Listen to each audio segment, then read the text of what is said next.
All right, wanted to do a quick 2024 tax season update, talk about some refund processing timelines, and as always, an update on those PATH Act delays for those claiming the child tax credit, and then what is going on with this pending tax relief for American Families and Workers Act. So, tax refund processing looks good so far. We're starting to see some refunds deposited for those who filed on our opening day of the tax season.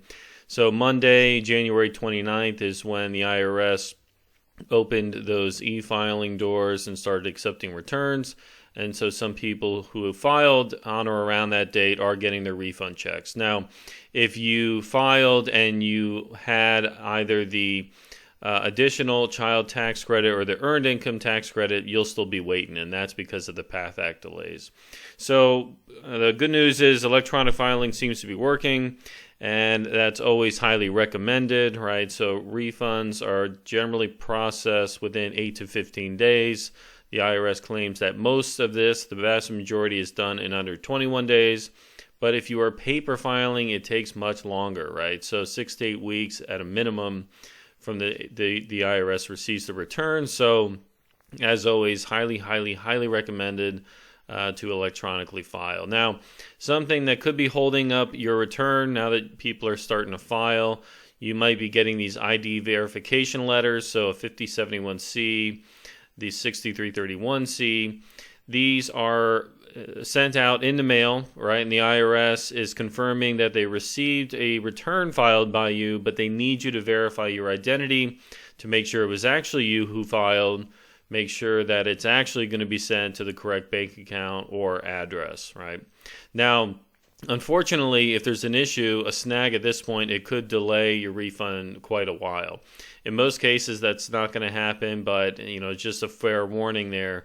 That sometimes when you start going down this path of ID verification, you could be waiting a long time. Now, the PATH Act, right? So this is always fun every year. We have to wait for this to get through.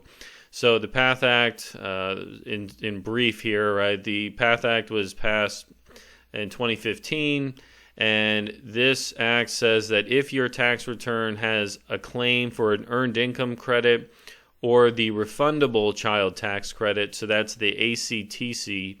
If you have either of those amounts, they hold the entire refund until the middle of February, and then they start releasing them and processing. So if you did file already and you had either of those two amounts, unfortunately, you might have to wait a little longer, right? So expect it probably end of month February. Now, the HR 7024 bill, right? So this is the House bill, the Tax Relief for American Families and Workers Act. Now, this did cover a lot of changes, but for most people filing returns, what they're focused on is the changes to the child tax credit. So the big change here is the increase of the additional child tax credit from $1,600 to $1,800 per child. And so that would help certainly a lot of families, particularly those that have multiple children.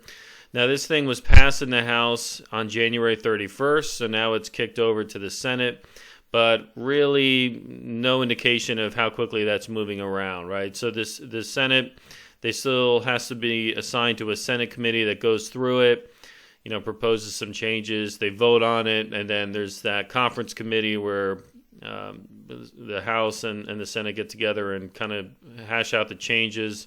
And then once everything is said and done, it goes to the president. So, these things sometimes take as little as a few days, a couple weeks, and then maybe even a year sometimes to get these things through. So no idea when that thing's going to be changed or when it's going to be passed, but hopefully it happens sooner than later. All right, so that covers it for this update. I hope that was helpful, and I look forward to seeing you on the next video. Thanks.